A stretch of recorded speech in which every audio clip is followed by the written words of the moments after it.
Hey guys, welcome back to Burst Review. Now on today's episode, we're going to be taking a closer look at the latest offering from Mission First Tactical, their new Extreme Duty magazine, now featuring a window.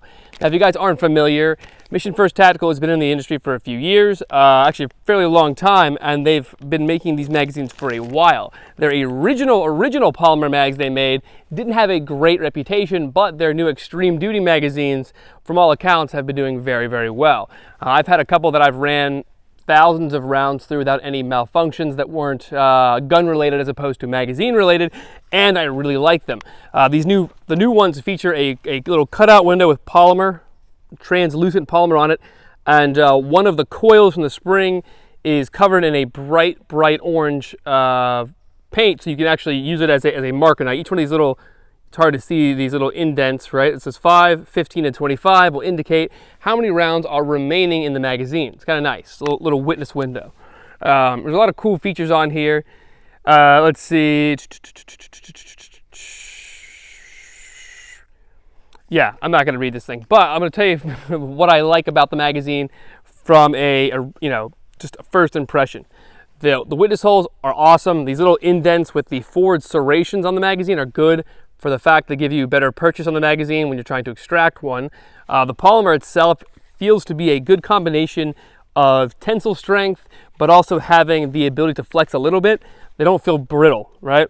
I've felt some magazines in the past, like Soviet Bakelite, which are not really Bakelite, but that's a different story entirely. Magazines definitely have a more fragile feeling to them. These ones have a little more give to them. I like that there's a little pattern down here, I believe, for a dot matrix. So if you wanted to number your magazines without writing giant numbers on them, you could do that. It's kind of the opposite of the Magpul ones, which have indents. These ones actually have extrusions. But I don't dislike it. It seems that, that's pretty cool. The locking tab on the base plate features 2 separate locking tabs as opposed to a singular one on the majority of magazines. So presumably, this means they are less likely to disassemble themselves during firing. Assuming these are very similar to the ones that preceded them, which they appear to be, the ones preceding them being those without the window on them.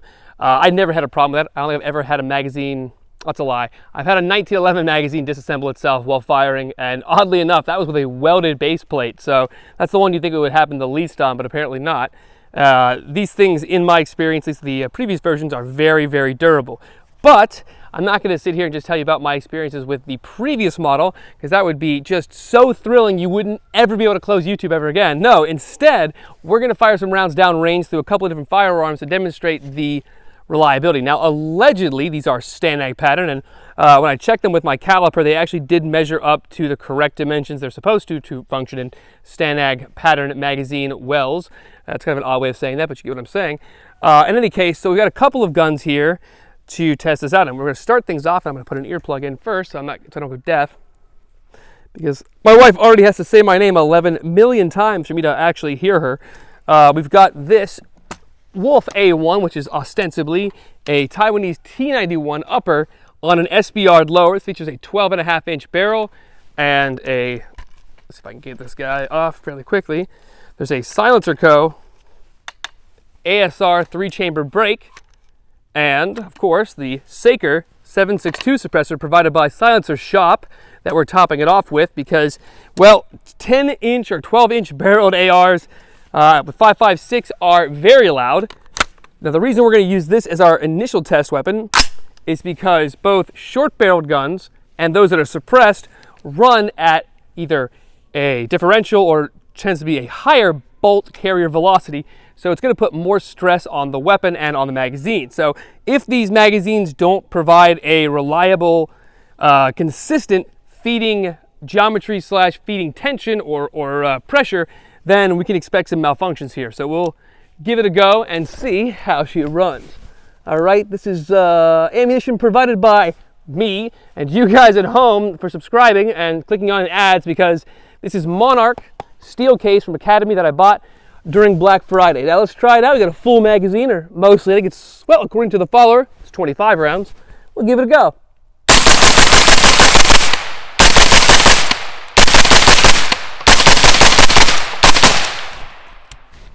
Yep, 100% reliable. Magazine is, it's actually pretty funny. There's condensation on the inside now.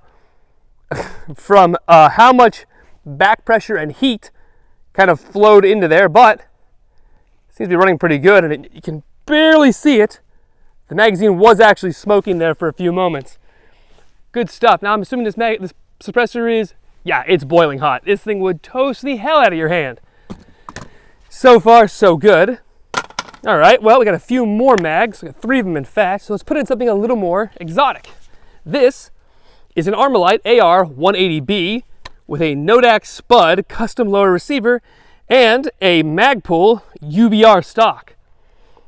Oh, excuse me, and a Tango down grip on the bottom. It's one of the few grips that will fit this thing, and a Magpul extended magazine release. So why did I use this? Well, it's a non-standard AR, so if this magazine is out of spec, it may have issues actually locking up and feeding, but it seems pretty good. I've got a ASR, QD flash hider on the end, and I could swap that suppressor on here if I had no desire to keep the skin on my hand. I could grab that suppressor, but that is not the case. Anyway, let's try this out. And of course, up top, I've got, provided by Primary Arms, their new ACSS Cyclops. This is actually a prismatic sight, but it is without magnification. It is a reflex sight.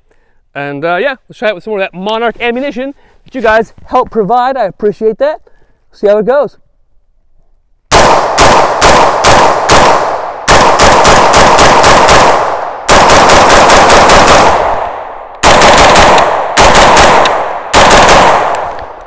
Yep, safe, clear, awesome. Gun's getting a little warm, as you can see.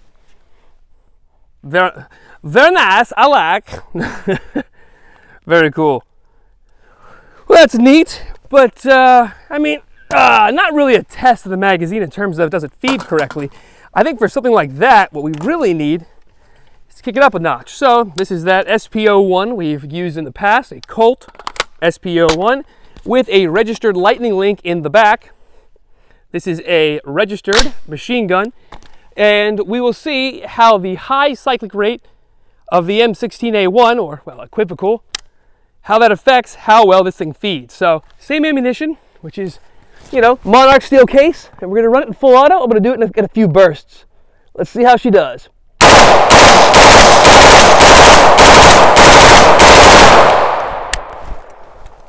Awesome. 100% reliable, no malfunctions whatsoever. And this guy runs like a freaking top. Badass. I wish these magazines came with this gun. But yeah, just like my experience with the previous models, these magazines are just completely reliable.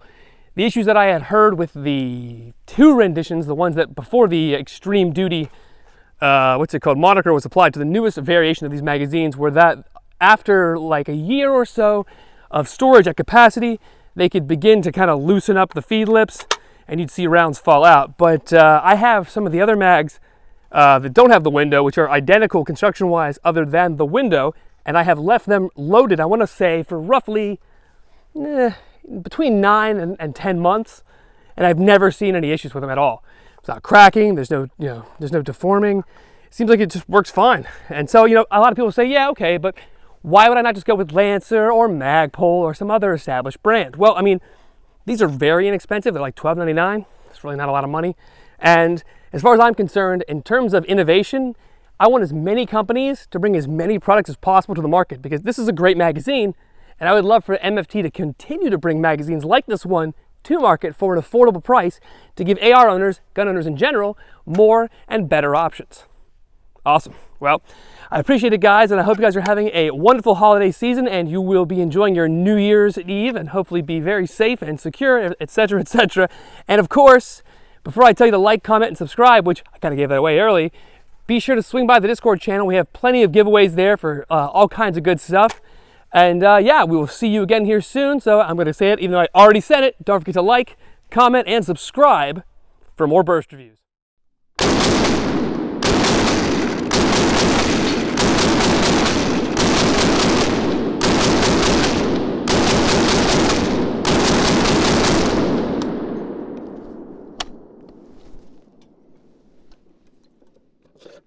Awesome.